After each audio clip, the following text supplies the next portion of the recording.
Hola, buenas tardes. Bienvenidos a esta sesión donde vamos a ver, un tema que a mí me parece muy apasionante. Vamos a hablar del nuevo ciclo de reformas en busca de la sostenibilidad del sistema público de pensiones. Antes de empezar en el tema, me vais a permitir que me presente. Soy Pilar Sánchez Iglesias, soy economista, soy actuario y soy profesora del Instituto Europeo de Posgrado.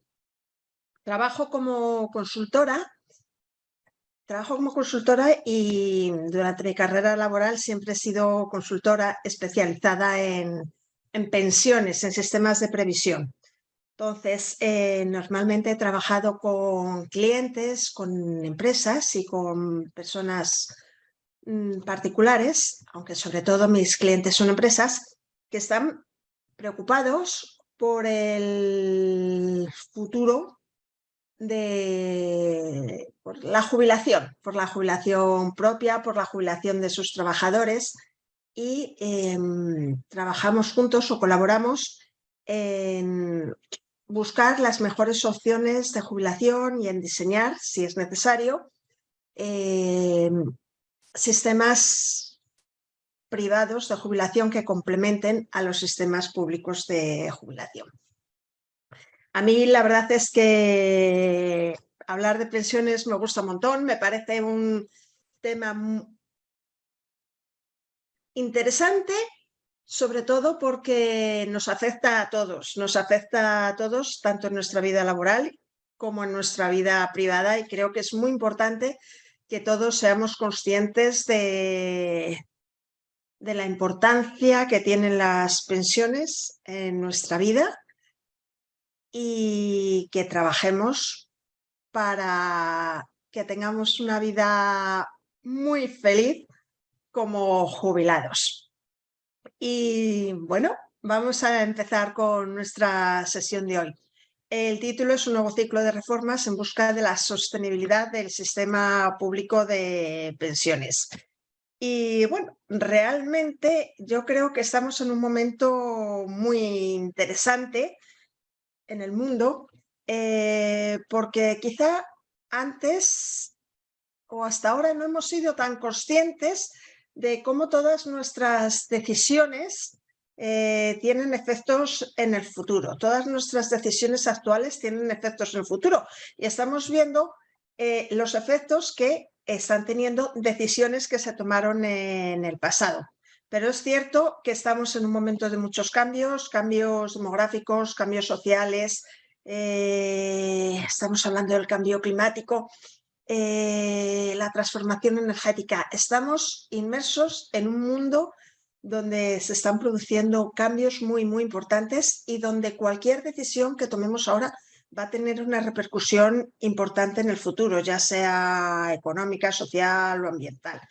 Y bueno, el motivo de esta sesión era situar en las reformas que está habiendo en los sistemas públicos de pensiones y luego al final, más concretamente, veremos el caso español.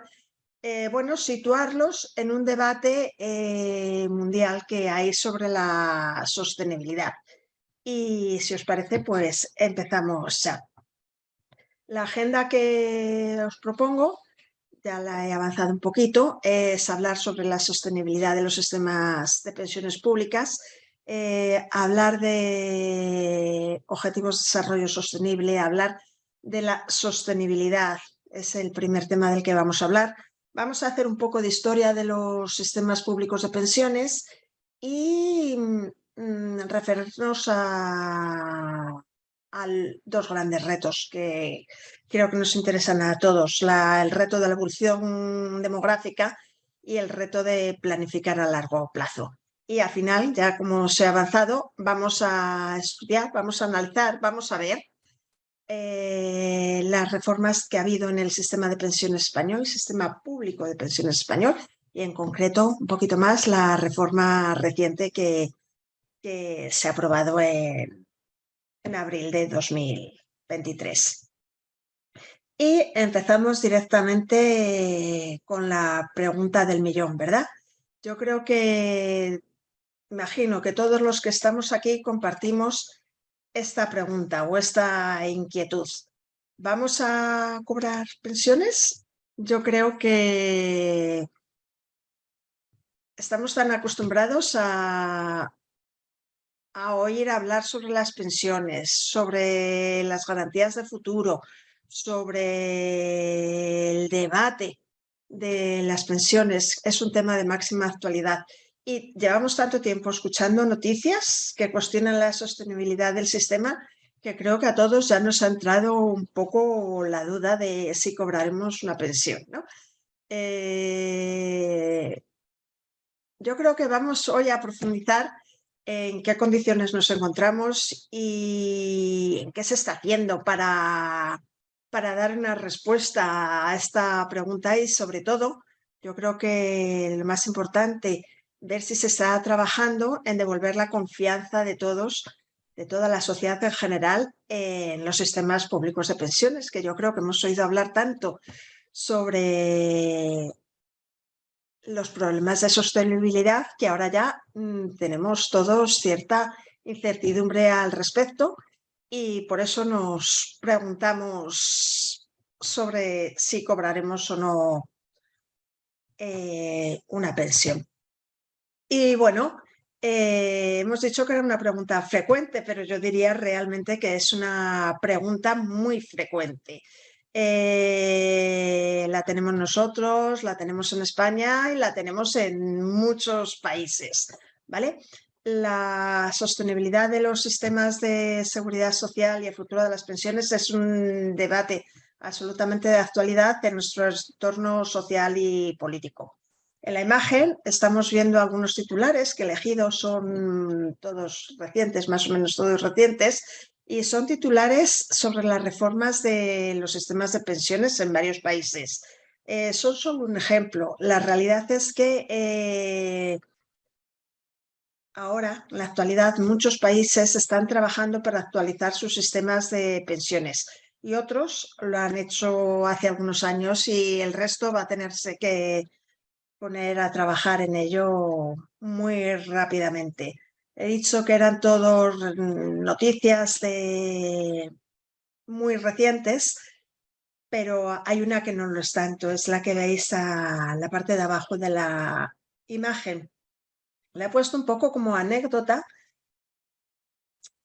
aunque creo que no tiene mucha gracia, la verdad, pero bueno, hace unos años Taro Aso era el responsable del área económica de Japón y durante un Consejo Nacional en el que estaban tratando sobre la reforma de la seguridad social en Japón, hizo unas declaraciones pidiendo a los ancianos de su país que se dieran prisa en fallecer, porque era la única solución a que el Estado no tuviera que gastar tanto en pagar su atención médica. Aunque os parezca increíble, realmente esto sucedió, lo podéis encontrar en todos los periódicos y obviamente sus declaraciones produjeron un gran revuelo y tuvo que pedir disculpas, o unas disculpas matizadas, diría yo. En realidad, él estaba preocupado por la cantidad de costes, en su caso era de atención médica, no eran pensiones, ¿sí? Pero bueno, la elevada cantidad de costes que suponía la atención médica de las personas ancianas en Japón. Y bueno, la verdad es que esto ocurrió hace 10 años, en 2013, y bueno, Taro Aso en aquel momento tenía 72 años de edad, ¿vale? Han transcurrido 10 años, Taro Aso sigue vivo, por eso tiene hoy 82 años, por lo tanto, y la verdad es que desconocemos qué opina en este momento sobre los beneficios y los costes de la atención a las personas mayores. La verdad es que a mí realmente me gustaría saberlo, pero bueno.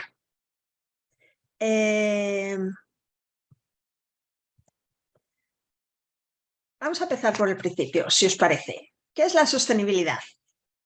Para mí, la definición que más me convence de sostenibilidad es pensar en que sostenibilidad es satisfacer las necesidades de las generaciones actuales sin comprometer las necesidades de las generaciones futuras, al mismo tiempo que se garantiza el equilibrio entre el crecimiento de la economía, el respeto al medio ambiente y al bienestar social, ¿vale? Para mí es importante pensar que estamos hablando de ahora, de las generaciones actuales, estamos hablando de luego de las generaciones futuras y desde luego nos estamos refiriendo a tres clases de sostenibilidad, a la sostenibilidad económica, social y ambiental. Yo creo que esta es la definición de sostenibilidad que más me gusta. Y bueno, para conocer a fondo qué es la sostenibilidad y qué implicaciones tiene, yo creo que es fundamental conocer los objetivos de desarrollo sostenible y la Agenda 2030. En el año 2000, con el cambio del siglo, con el cambio del milenio, los integrantes de la ONU pactaron lo que se llamaron los Objetivos de Desarrollo del Milenio para luchar contra la pobreza de los países en desarrollo. Esto ocurrió en el 2000, empezaron a trabajar sobre ello, pero en agosto de 2015 se plantearon extender y actualizar los objetivos que se habían fijado con los objetivos del desarrollo del milenio, ¿vale? Y pensaron en abarcar un proyecto más ambicioso que abarcara a todo el planeta y que no solo se tratara de erradicar la pobreza, sino de crear conciencia ambiental. Esta es la diferencia importante. Pensaron ya en la necesidad de crear en todo el planeta conciencia ambiental y frenar el cambio climático. Entonces, los objetivos de desarrollo del milenio, que fueron los que se habían creado en 2000, pasaron a llamarse los objetivos, se completaron, se modificaron y ahora estamos hablando de los objetivos de desarrollo sostenible y la Agenda 2030 es la sucesora de los objetivos del desarrollo del milenio. La Agenda 2030 se estructura a través de los Objetivos de Desarrollo Sostenible, que son 17 objetivos, ¿vale? Buscan transformar el planeta, lograr que los habitantes vivan mejor, de una forma más sostenible, ¿vale? Es un acuerdo en un plano socioeconómico y medioambiental, ¿vale? Y es una agenda universal, es decir, está dirigida a todos los países y a todas las instituciones y desde luego pretende alcanzar a toda la población. Como veis en la imagen, la Agenda 2030 está organizada en torno a 5 esferas que se llaman las 5 P, porque son las 5 áreas que en inglés empiezan las 5 por la letra P. ¿Vale? Está dirigida a las personas, al planeta, a la prosperidad, a la paz y al partenariado, ¿vale? Entonces, yo creo que es muy importante enmarcarnos la sostenibilidad y enmarcarnos nosotros, todo lo que vamos a hablar, desde luego, en un entorno en el que la sostenibilidad es un objetivo común para todo el planeta, para todos los países. Pero además yo creo que es un objetivo de todos y para todos. Es un objetivo de todos, de cada uno de nosotros. Como hemos visto, la sostenibilidad es satisfacer las necesidades de nosotros, de nuestras generaciones actuales, sin comprometer las necesidades del futuro y garantizando un equilibrio. Por eso yo creo que tenemos que olvidarnos y alejarnos de dejar de lado las falacias de la competencia intergeneracional. Las ideas de que las personas de mayor edad simplemente suponen una carga para los países. Yo creo que debemos abandonar la idea del ministro japonés. Hemos avanzado mucho en estos 10 años y desde luego tenemos que ser muy conscientes, espero que lo seamos todos, de que en la sociedad actual y en las sociedades futuras existe un intercambio generacional fundamental. La realidad es que los pensionistas son los consumidores de parte de los bienes y servicios que producen los jóvenes, pero las personas jóvenes emplean para producir esos bienes y servicios el capital que ha sido creado anteriormente por las personas mayores. Realmente es todo una relación intergeneracional donde todos se benefician del trabajo de todos. La idea de que el trabajo es un recurso finito que hay que repartir realmente no se ajusta a la realidad y no tiene una base real. La fuerza laboral de hoy en muchos países, casi todos los países desarrollados, realmente nos estamos encontrando con que están trabajando 5 generaciones diferentes. Y además los datos siempre nos han mostrado, los datos nos muestran que los países de la OCDE, donde el paro juvenil es más bajo, también es mayor la tasa de ocupación de los mayores de 55 años, ¿vale? Y otra cosa que para mí es muy importante tener en cuenta es pensar que el talento no es un capital individual, es un resultado de los dones que cada uno tenemos como persona, pero también es el resultado de un sistema educativo, de un sistema de protección social que se ha construido a fuerza con el esfuerzo de todos y que nos ayuda a todos a desarrollar nuestros talentos, ¿vale? Yo creo que por eso es muy importante que todos seamos muy conscientes de que tenemos que trabajar a favor de la sostenibilidad y que es muy importante que este sea el objetivo de cada uno de nosotros y que busquemos una mayor conexión intergeneracional para, para favorecer, todos sabemos que la unión de personas muy distintas, que proceden de distintos ámbitos, de distintas situaciones, con distintas experiencias, genera las mejores ideas y también en esos grupos es importante que participemos gentes de distintas edades. Los grupos de esta manera serán más diversos, más creativos, más productivos y desde luego más innovadores. Y bueno, igual que existe un cierto edaísmo en cuanto al trabajo, pues también existe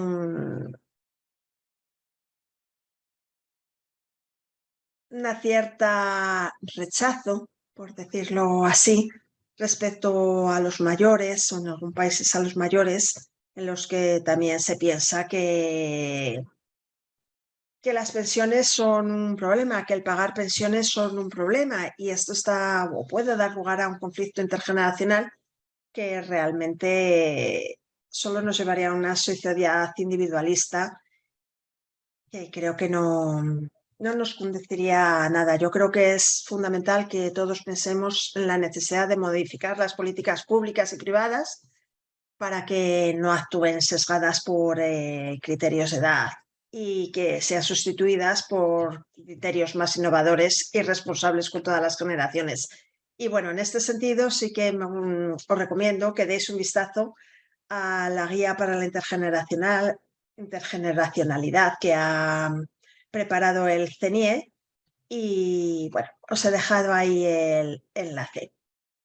Y bueno, la sostenibilidad para mí también digo para mí, pero creo que lo compartimos todos, es un objetivo a corto, a medio y a largo plazo. Es un objetivo con una dimensión temporal muy larga.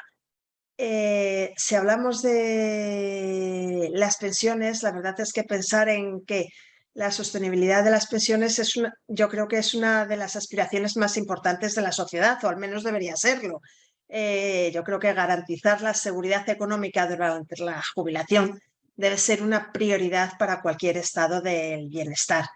En muchísimos países, las pensiones son las únicas rentas, los únicos ingresos que perciben los jubilados. Y estos ingresos, estas pensiones, por lo general, solo proceden de sistemas públicos, de la seguridad social. Y todos los países desarrollados, como os he dicho antes, están tomando medidas o han tomado medidas para actualizar sus sistemas de pensiones. Todos se están reformando de forma que puedan garantizar la sostenibilidad, ¿vale? Es cierto que no podemos concebir la sostenibilidad del sistema de pensiones con herramientas o con planteamientos a corto plazo.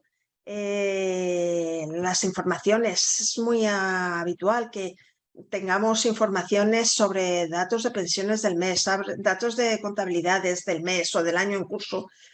Y yo creo que esto nos lleva a enfocarnos mucho en el corto plazo, pero sin embargo la sostenibilidad de las pensiones debe de fijarse en el corto, en el medio y en el largo plazo. Hay que trabajar para que las pensiones sean sostenibles, los sistemas de pensiones sean sostenibles a futuro. Para mí la sostenibilidad es un concepto que solo se entiende en un pensamiento a largo plazo. Y hoy como nunca, la verdad es que estamos viendo la necesidad de diseñar políticas y acciones a largo plazo para dar satisfacción a demandas que sabemos que se van a generar, que están ahí a la vuelta de la esquina. Las políticas de seguridad social, desde luego, han de proyectarse a varias décadas y deben ser revisadas de forma continua para poder garantizar su sostenibilidad. No podemos dejar la sostenibilidad de las pensiones, de los sistemas de pensiones, a criterios cortoplacistas. Es cierto que muchos gobiernos en el pasado, y supongo que también ahora, no han querido tomar medidas para garantizar la sostenibilidad, porque pensaban que esas medidas a lo mejor les hacían impopulares y les generaban inconvenientes o les repercutían negativamente en su imagen. Yo creo que hoy en día ya todos somos conscientes de que hay que tomar medidas y hay que trabajar a favor de la sostenibilidad de los sistemas de pensiones. Y vamos a empezar a hablar con un poquito de historia para situarnos, porque estamos hablando mucho de la sostenibilidad del futuro, pero me interesa mucho ver de dónde hemos venido, ¿vale? ¿Por qué nos encontramos en estos momentos así? Y bueno, para mí es importante señalar los hitos que veis en la imagen. Hace 130 años se creó el primer sistema público de pensiones en la Alemania del canciller Bismarck. Este sistema de pensiones contemplaba ya una jubilación a los 65 años en una época en la que la esperanza media de vida era de 40 años. La verdad es que en aquel momento no sé cómo se les ocurrió ya poner una edad de jubilación tan lejana, teniendo en cuenta que la proporción de la generación que llegaría a percibir una pensión de jubilación era muy reducida. Se fue extendiendo la novedad y la creación de sistemas públicos de pensiones. En 1935, el presidente de Estados Unidos aprobó la Ley de Seguridad Social.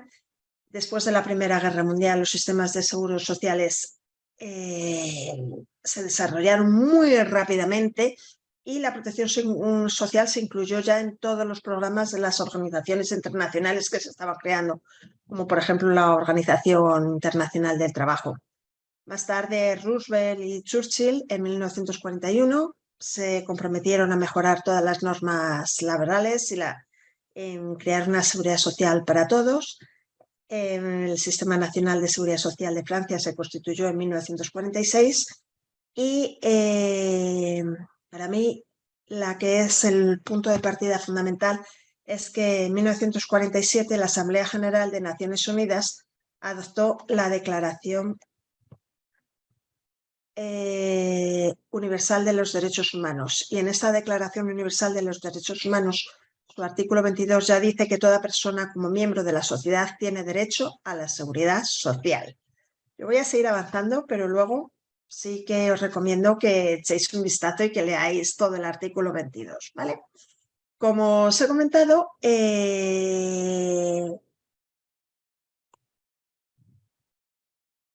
Cuando se pusieron en marcha los sistemas públicos de pensiones, la realidad es que la esperanza media era muy reducida. En Alemania, es la imagen de la izquierda, donde tenemos la flechita. Cuando se puso en marcha el sistema de Bismarck, la edad media, la esperanza de vida oscilaba sobre los 40 años, como he avanzado antes. A partir de ahí, como veis, ha ido creciendo. Es verdad que ha tenido dos bajadas importantes, cosas de la historia. Y si vemos el gráfico de la derecha, que es la esperanza de vida en Estados Unidos, desde 1860 hasta el año 2020, como veis, es similar en cuanto a que es creciente,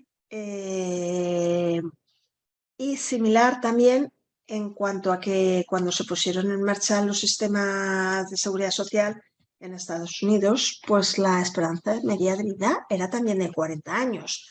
Entonces yo creo que sí que fueron muy avanzados, pensando entonces que íbamos a necesitar pensiones para cuando nos jubiláramos, y pensiones cuando ellos eran muy avanzados porque pensaban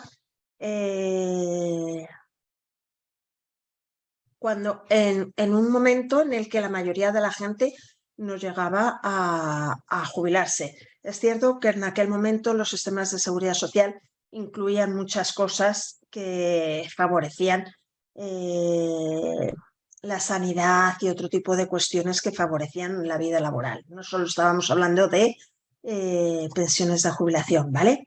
Pero la verdad es que a mí sí que me llama la atención, ¿vale? Si nos fijamos en la esperanza de vida de España, como veis también es una gráfica creciente. A mí me llama mucho la atención que, por ejemplo, en España, en esas fechas, estábamos hablando en Alemania y en Estados Unidos, que la esperanza media de vida de 40 años, pues aquí estamos hablando que la esperanza de vida era de 30 años. Nuestra esperanza de vida era inferior, una esperanza de vida 10 años inferior, ¿vale? Pero la verdad es que en esta época, cuando se crearon los sistemas de pensiones,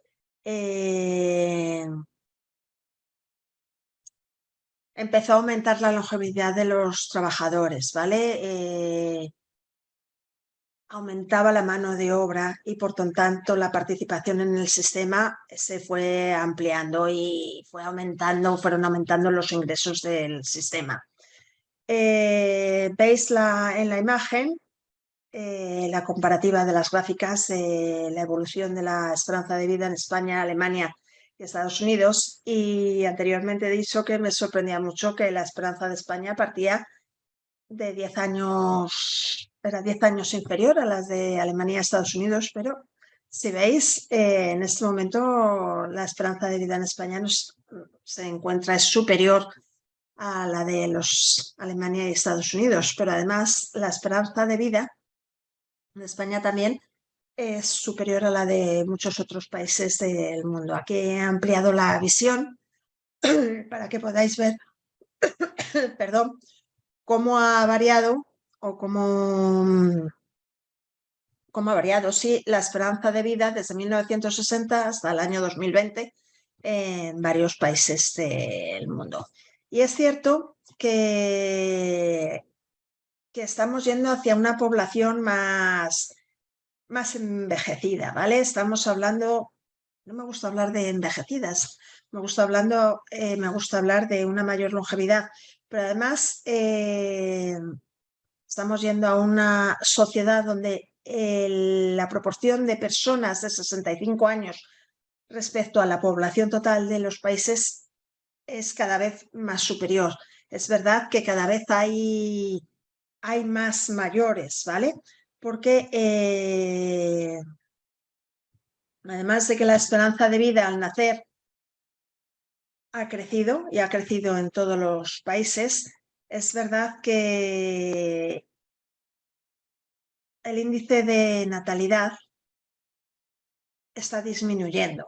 Cada vez nacen menos niños, ¿vale? Entonces, la evolución de la demografía en las últimas décadas sí que se ha caracterizado por estos dos fenómenos tan importantes: un aumento de la esperanza de vida y una disminución del número de niños, ¿vale? Del número de niños que nacen.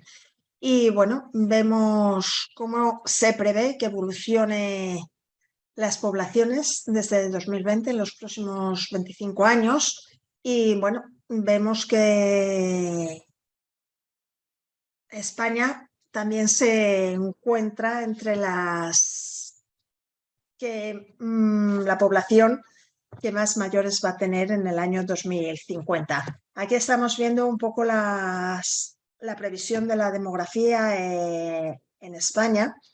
Vemos, como hemos dicho, que la tendencia es a que cada vez haya más mayores y menos niños y menos jóvenes. Mirar la evolución, cómo se prevé, cómo va variando la pirámide demográfica desde el 22, 30 años más tarde en el 52 y 20 años más tarde en el 72. En España, como os he comentado anteriormente, tenemos dos hitos importantes. Tenemos una esperanza de vida superior a muchos de los países de nuestro entorno, pero además también el índice de natalidad es muy bajo, es inferior también al de la mayoría de los países, ¿vale?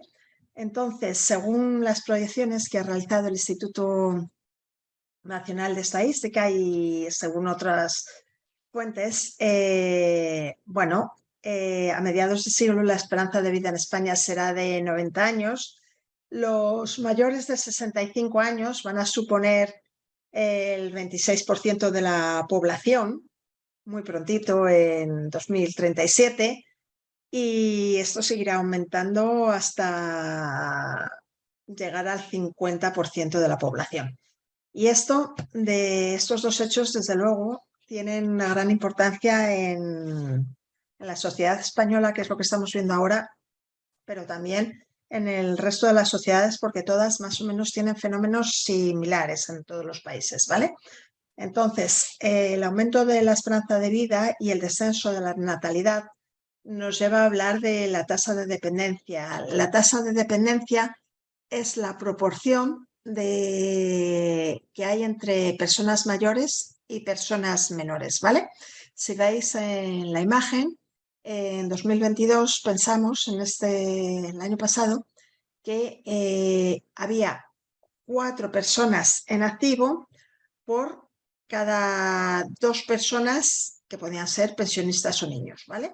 Personas en edad de trabajar, 4 por cada 2 personas que no están en edad de trabajar. Bueno, pues se prevé que en 2050 haya 4 trabajadores por cada 3 personas que no están en edad de trabajar. Veis que la ratio, la tasa de dependencia se prevé que se vaya a disparar, ¿vale? Entonces, recordad, la tasa de dependencia está definida como la proporción de la población menor de 16 años y mayores de 66 sobre la población en edad de trabajar. Y se prevé que llegue esta tasa de dependencia, como veis en la imagen, al 77% en 2050. Increíble, ¿verdad?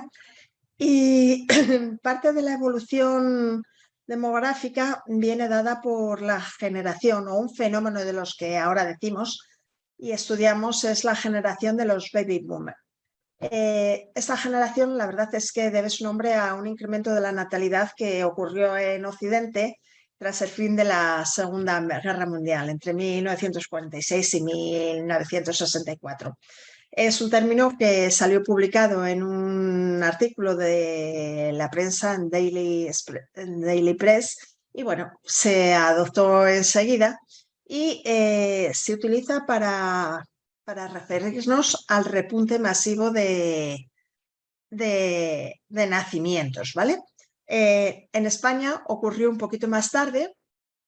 Se considera que el baby boom en España ocurrió entre 1957 y 1977 y según el INE, el Instituto Nacional de Estadística, en esta época En estos años nacieron 14 millones de bebés.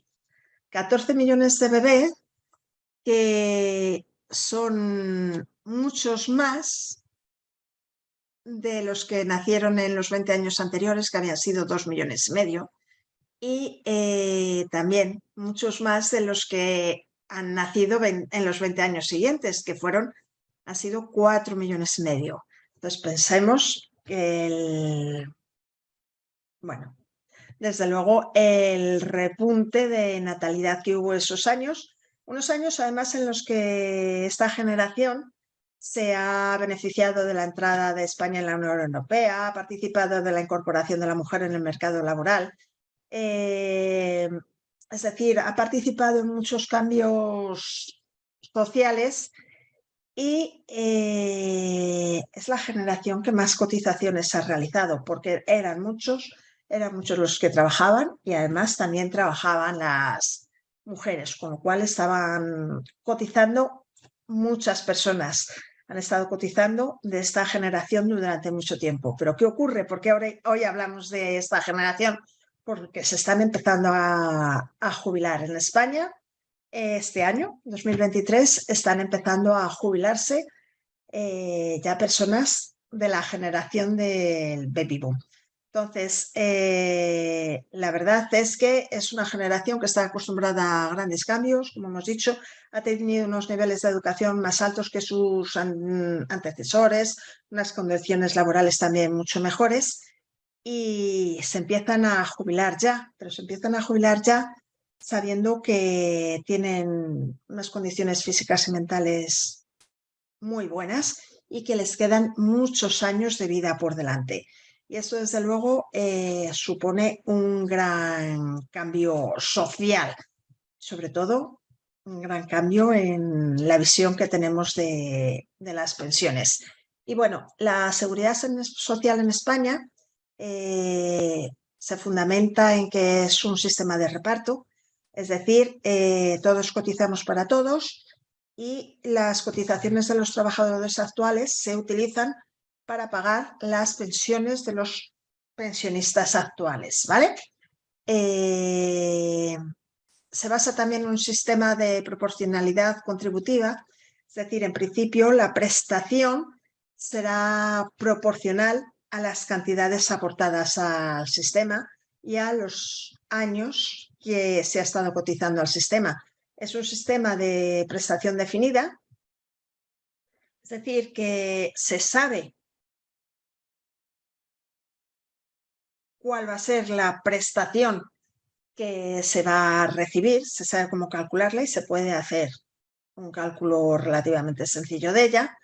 El sistema está financiado y gestionado, está gestionado por gestión pública y bueno, como vemos en los artículos de la Constitución española, también se basa en un principio de suficiencia de las prestaciones. Es decir, los beneficios, las prestaciones deben ser suficientes para asegurar cierto nivel de vida, ¿vale? Entonces, cuando hablamos de asegurar cierto nivel de vida, estamos hablando de tasas de reemplazo. Las tasas de reemplazo miden la relación entre la pensión media de jubilación y el salario medio. Ven cuál es el ingreso que supone la pensión de jubilación respecto al último salario en activo, ¿vale? Tradicionalmente, la pensión pública española ha destacado por ser una de las más generosas, ya que solía cubrir entre el 70 y el 80% del último salario de los pensionistas. Y esto ha significado que haya también un debate importante respecto a la generosidad del sistema público de pensiones. Como es un sistema que se basa en se basa en el reparto, existe un principio de solidaridad intergeneracional. Lo he avanzado antes, todos cotizamos para todos. Los jóvenes estamos cotizando ahora y nuestra cotización se destina al pago de los actuales pensionistas. Bueno, pues los estudios recientes sí que viene a demostrar que las cotizaciones no son suficientes para satisfacer pensiones durante toda la vida de jubilados, ¿vale?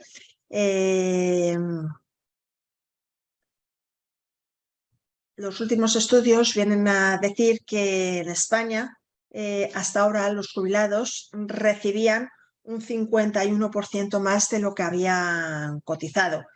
El Banco de España esto lo ha cifrado en que se recibía 1,7 euros de prestación por cada euro aportado.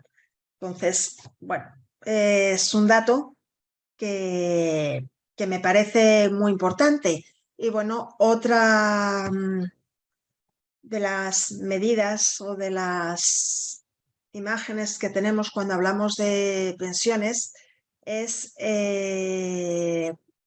estar hablando de lo que supone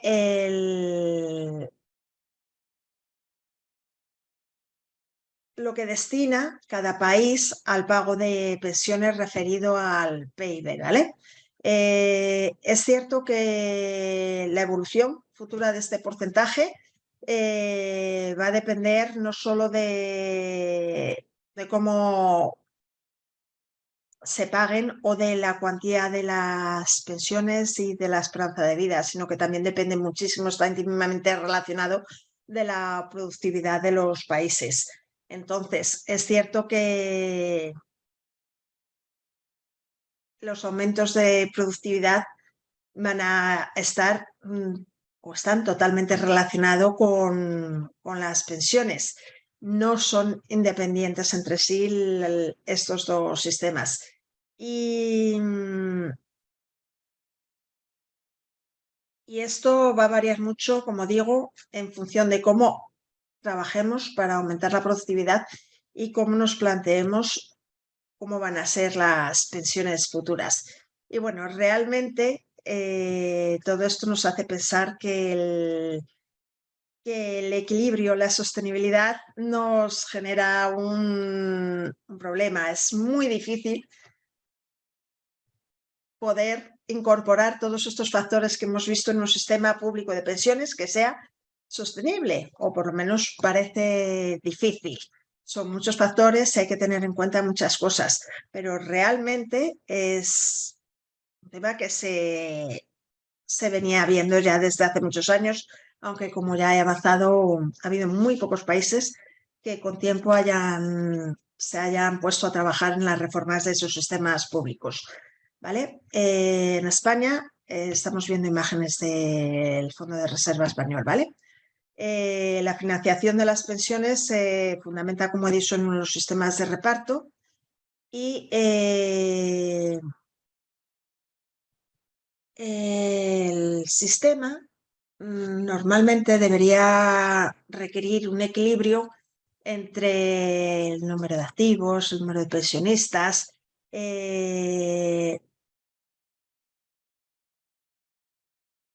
y la inversión de la pirámide demográfica pues realmente va a poner ha puesto ya un factor importante para conseguir este equilibrio. Pero realmente en el pasado, ya lo he comentado anteriormente, ha habido durante mucho tiempo muchas cotizaciones al sistema. De hecho, lo que estamos viendo en la imagen es la evolución general del fondo de reserva. El fondo de reserva se estaba dotando con cotizaciones que se realizaban al sistema que en esos años no se estaban dedicando, no se necesitaban dedicar a pensiones, es decir, se estaba cotizando por encima de los gastos de pensiones. Estamos hablando de que se estaban dando unas condiciones en el pasado demográficas y económicas muy favorables y se pudieron hacer dotaciones al fondo de reserva bastante importantes. La crisis revertió este proceso y a partir de cierto momento, en vez de hacer ingresos al fondo de reserva, pues estábamos disponiendo ese dinero, estábamos sacando dinero. Entonces, bueno, a fecha de hoy, como veis, el fondo de reserva se ha acabado, su saldo es cero. Y bueno, también porque se ha destinado mucho dinero a pagar pensiones, pero también porque se han pagado otras cosas que no eran propiamente pensiones, lo que se denomina gastos impropios. En España, rápidamente, la pensión de jubilación se calcula a partir de las bases de cotización de los últimos años. A esa base reguladora se le aplican unos porcentajes que dependen del número de años cotizados, de la edad de jubilación. Y bueno, luego existe un límite de una pensión máxima y una pensión mínima. Y esto ha sido así siempre, ¿vale? Se calculaba una base reguladora y se aplicaban unos porcentajes y el importe resultante se comparaba con una pensión máxima y una pensión mínima. ¿Qué ha ocurrido? Pues que desde hace tiempo ya sabíamos que la sostenibilidad del sistema no estaba garantizada, ¿vale? Entonces, hace ya mucho tiempo empezaron a reformarse ciertas cuestiones. En España todas las reformas que se han hecho han sido paramétricas, ¿vale? Entonces, bueno, pues la base reguladora al principio se calculaba con las bases de cotización de los 2 últimos años. Se pasó a considerar, en vez de 2, 8 años. Estoy hablando de jubilación, ¿vale? Luego se pasó en vez de considerar 8 años, vamos a considerar 15. Luego, en 2011, pasamos de considerar 15 a considerar 25. Y además también cambiamos la edad de jubilación, que pasaba desde los 65, se pasaba a los 67. Esta reforma del 2011, bueno, ya se planteaban como desde luego avances de cara a garantizar la sostenibilidad del sistema. Y lo que se hizo tanto en el paso de los 15 a los 25 años de bases de cotización que había que tener en cuenta para el cálculo de la pensión y también el paso de los 65 años como edad de jubilación normal a los 67 fue crear periodos transitorios, con lo cual desde el 2011 se iba incrementando tanto el número de años que se consideraban para el cálculo de la pensión como se iba incrementando la edad de jubilación, ¿vale? Fue una reforma muy importante en la que también en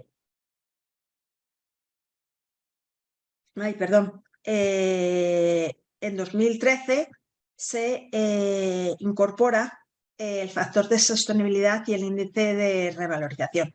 El factor de sostenibilidad no ha entrado en vigor nunca, no se ha aplicado nunca, se fue posponiendo su aplicación y ahora veremos que ha sido modificado.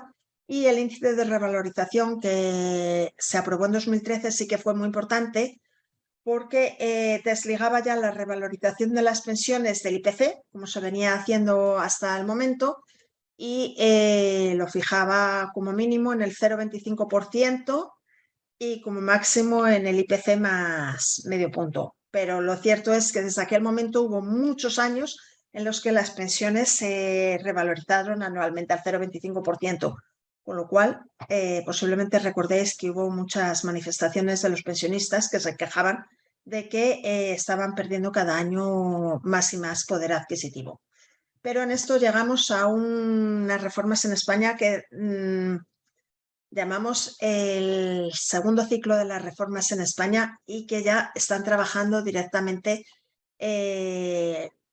para la sostenibilidad del sistema. Estas reformas han sido en el 2021, donde se habló de la revalorización de las pensiones. Se ligaba ya otra vez de nuevo la revalorización de las pensiones al IPC y en 2022 hubo un incremento del 2,25% de las pensiones.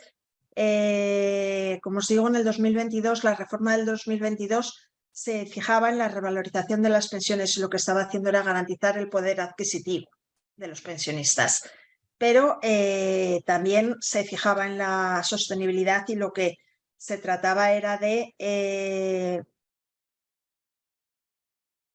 posponer la edad de jubilación, ¿vale?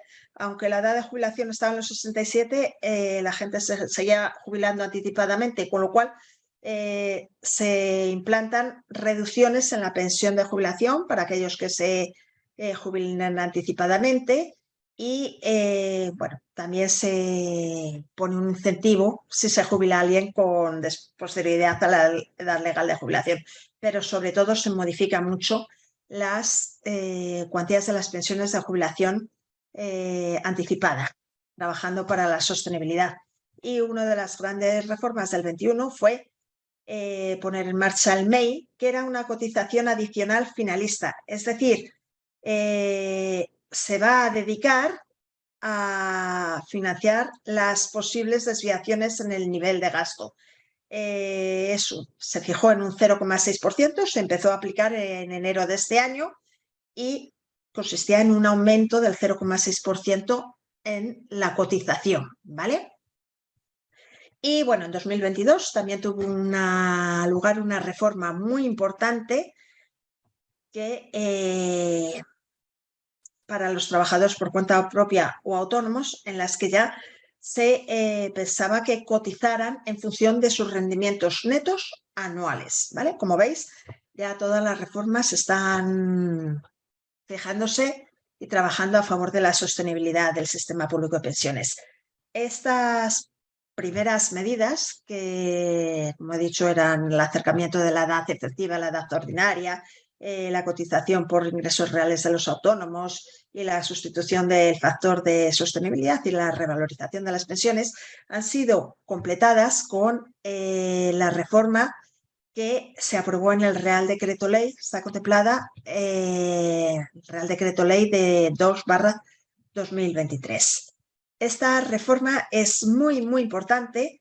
Es una reforma que, desde luego, en vez de destinarse, como las reformas anteriores, o concentrarse en reducir las pensiones, se ha concentrado mucho en incrementar los ingresos, ¿vale?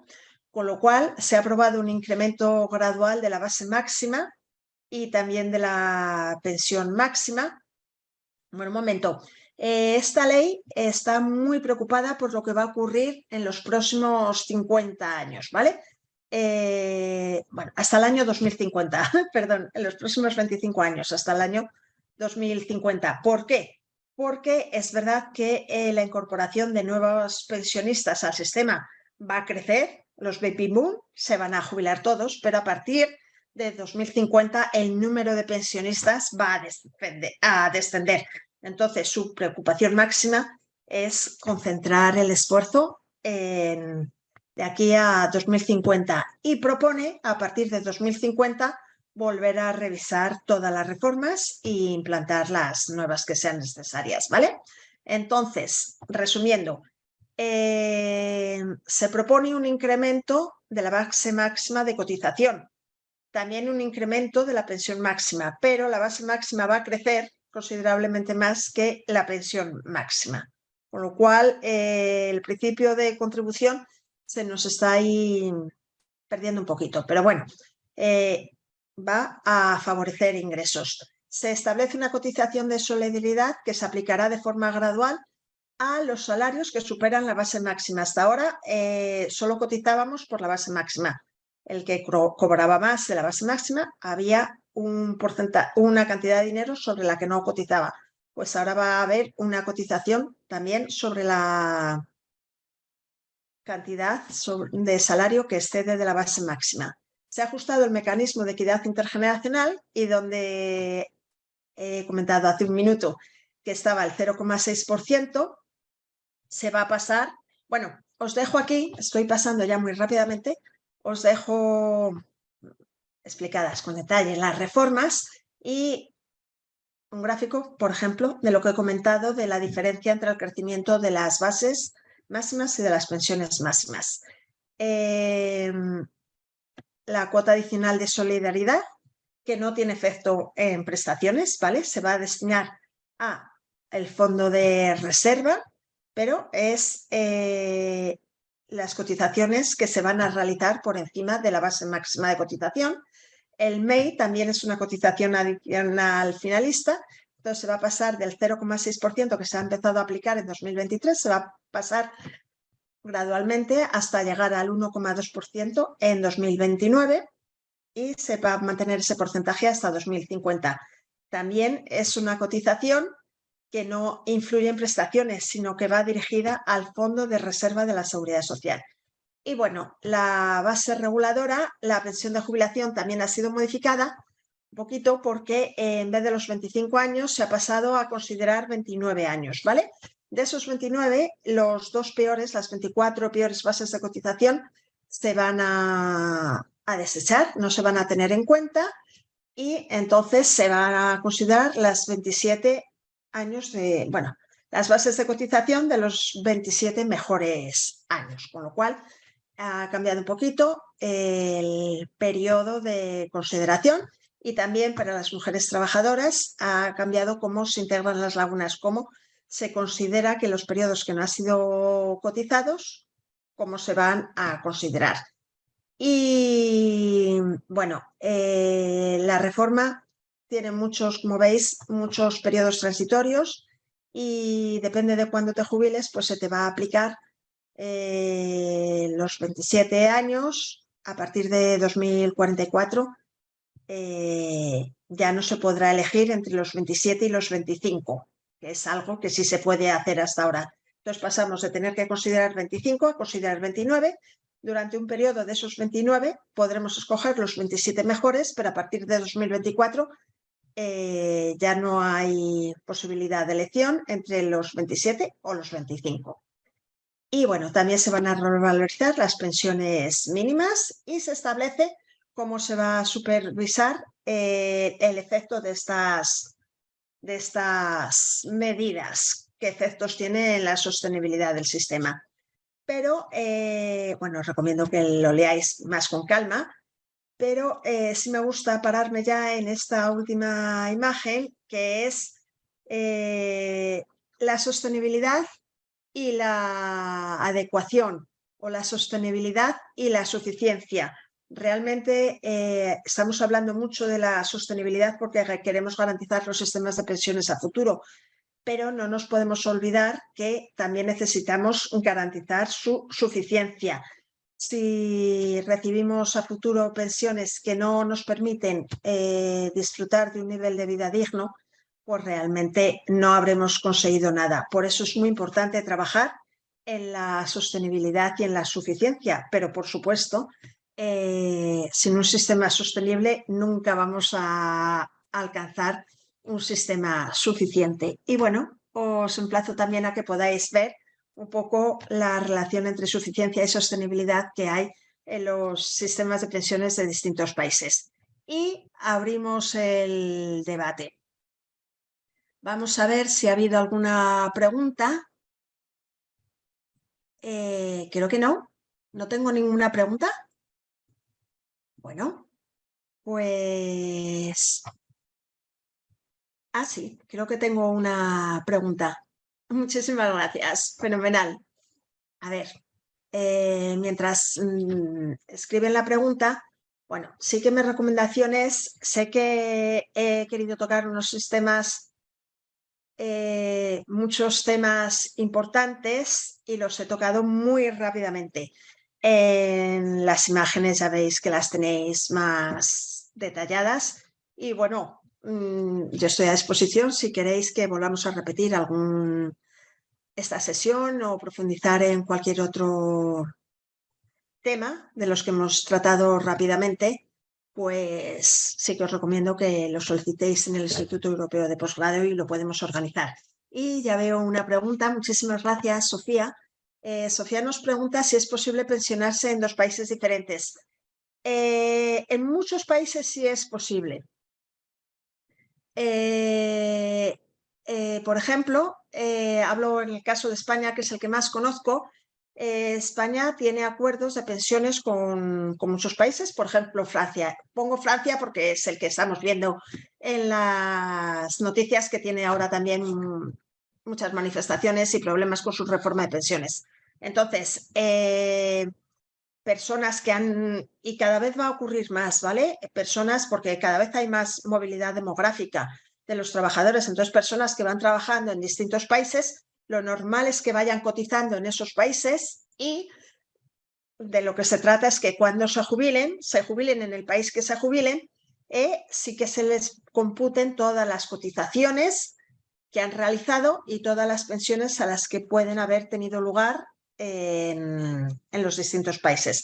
Los acuerdos, cada país es distinto y cada uno computa de una forma distinta las cotizaciones o cómo se calcula la pensión. Pero sí es posible y cada vez va a ser más importante. Tengo otra pregunta.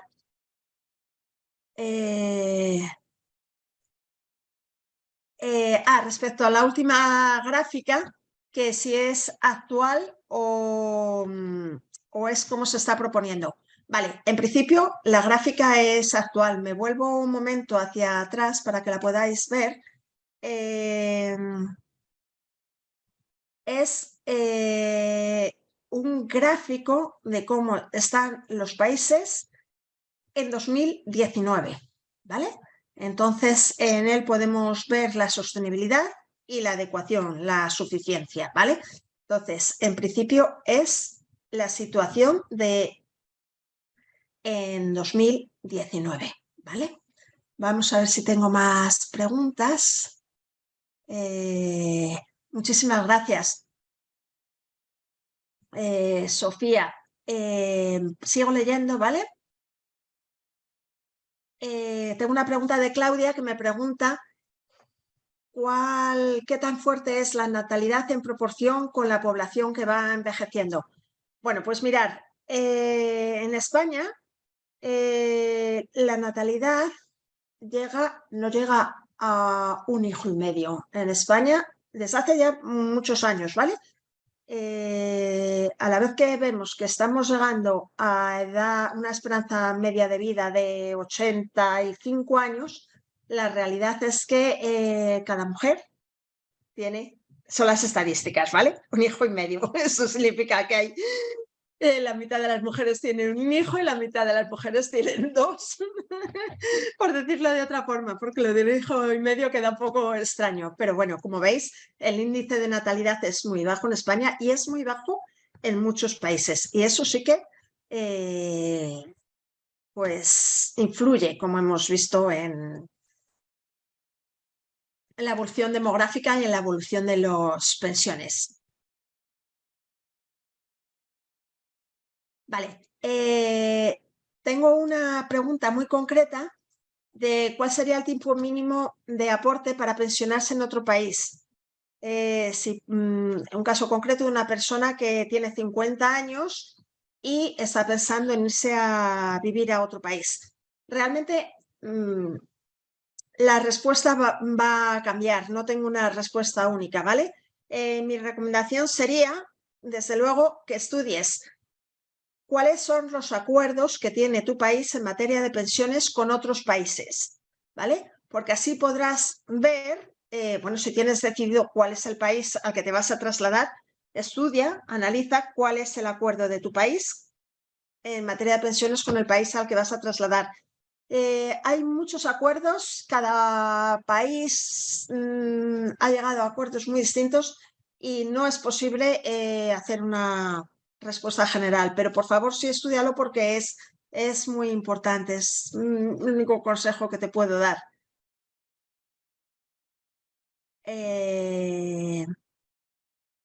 A ver.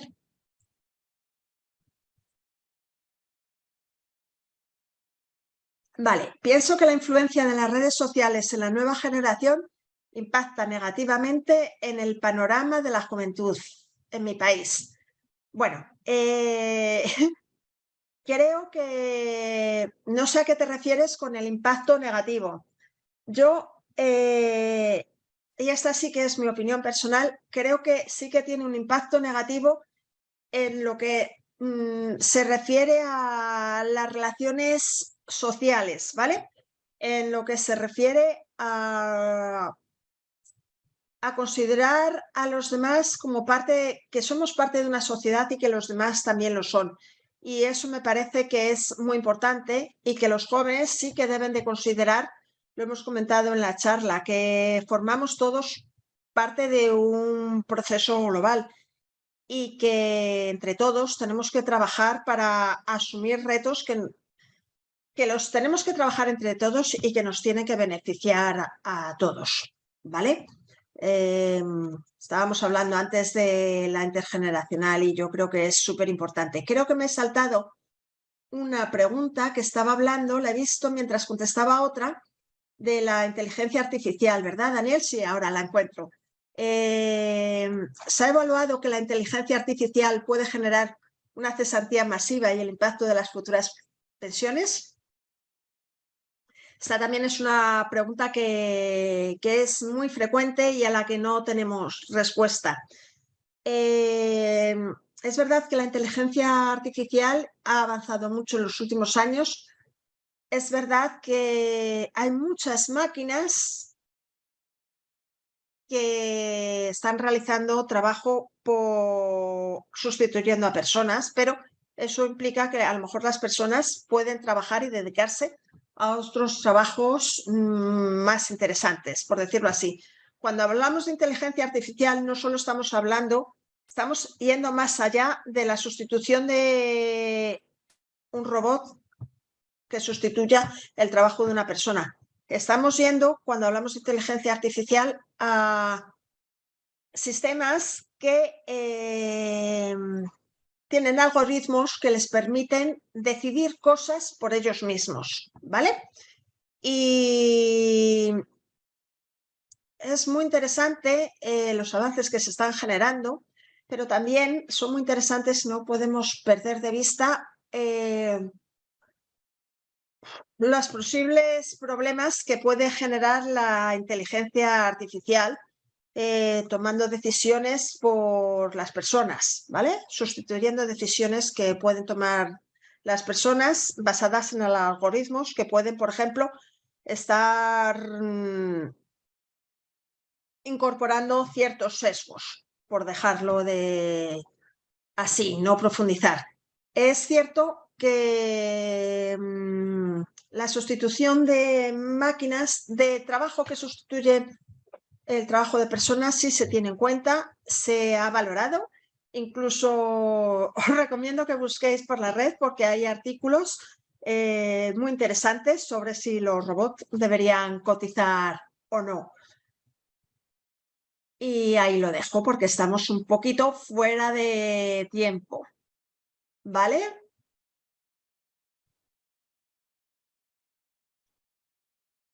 Vale, en España cuando se cotiza por debajo del tiempo tras establecido, ¿qué ocurre? Bueno, en España tenemos pensiones contributivas y pensiones no contributivas.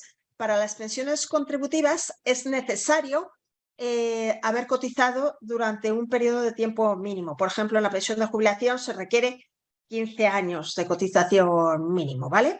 Si no se cumplen los requisitos para tener derecho a pensiones contributivas, se tiene derecho a pensiones no contributivas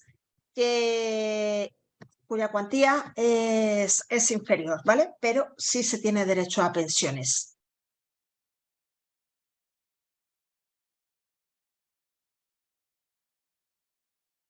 Tengo una pregunta muy interesante también, todas hasta ahora han sido muy interesantes. Esta dice que los estudios que se hacen parecen ser apropiados para los gobiernos y empresas, mas no para la población.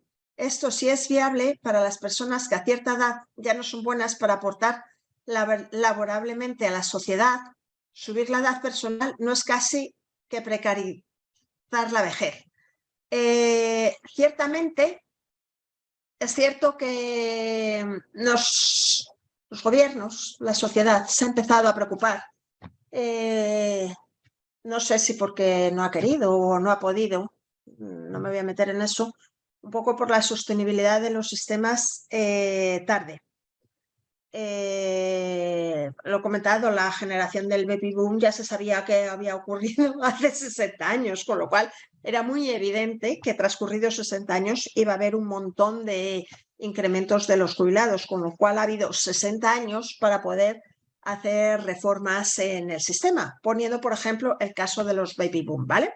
Es cierto que no se ha hecho y es cierto que ahora, o desde hace 10 años más o menos, todos los países están generando muchas reformas o están trabajando en reformar las pensiones. Y esto ciertamente, según cómo se lleve a cabo las reformas, y hablo en términos generales, pueden resultar insatisfactorias o injustas para las personas que ya están muy cerca de la jubilación, ¿vale? Es cierto que la visión a largo plazo que debemos de tener todos como personas nos lleva a preocuparnos de las pensiones que vamos a recibir de los sistemas públicos y a preocuparnos de si pensamos que queremos complementar esas pensiones y cómo lo podemos hacer. Si las reformas nos llegan a última hora, cuando nos faltan 2 o 4 años para jubilarnos, es cierto que las posibilidades de ahorro para complementar las pensiones del sistema público son nulas o son casi nulas. Entonces, si estábamos pensando en recibir una pensión de un nivel de un 80% y se reduce a un 50%, no estoy hablando del caso de los porcentajes, por favor, tomadlos como un ejemplo, ¿vale? No estoy hablando específicamente del caso de España con uno de los porcentajes, pero es cierto que si las reformas en los países pasan por recortar las pensiones para las personas que están a punto de jubilarse, realmente a mí no me parece que no es una medida apropiada, pero realmente está ocurriendo en muchos países, lamentablemente, ¿vale? Tengo una pregunta de Daniel. Tengo otra pregunta. Muchísimas gracias a todos por haber estado aquí. Tengo otra pregunta. Muy difícil. ¿Se genera un incentivo para masificar la eutanasia al naturalizar la falta de compromiso?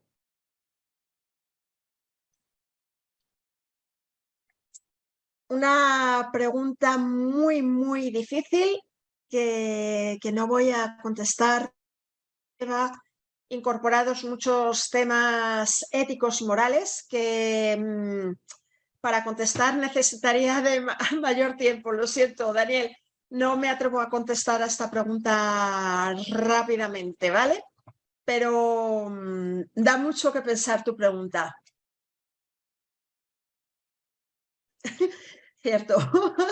Tengo un comentario que dice que en una de esas a lo mejor el antiguo ministro japonés puede recibir un Nobel de Economía. Espero que no sea así nunca. Y sigo avanzando.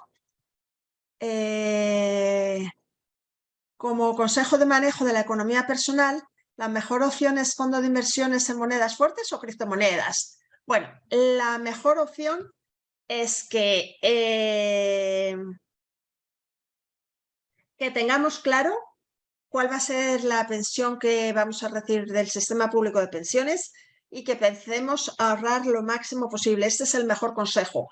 El mejor consejo es que aunque ahorremos poquito, ahorremos desde lo más pronto posible. Cuanto más jóvenes empecemos a ahorrar, mejores resultados tendremos. Y obviamente ya la decisión de cómo invertir depende mucho de cada país y de cada moneda. Bueno, y en este momento hablar de criptomonedas también es un poco complicado, teniendo en cuenta que hay muchos países en los que todavía no existe legislación al respecto y puede ser un poco complicado o peligroso, no lo sé. Pero bueno, ahí también vamos avanzando. Estáis planteando en vuestras preguntas temas súper novedosos que no están del todo resueltos en los países. Vale, tengo un mensaje que me dice que hemos ya pasado del tiempo y muchísimas gracias por vuestra presencia. Sí, estoy de acuerdo contigo, Sofía, que posiblemente necesitemos una segunda sesión. Me ofrezco a ello encantada. Muchísimas gracias por vuestra presencia. Espero que os haya sido de utilidad y gracias a todos. Cerramos aquí. Gracias.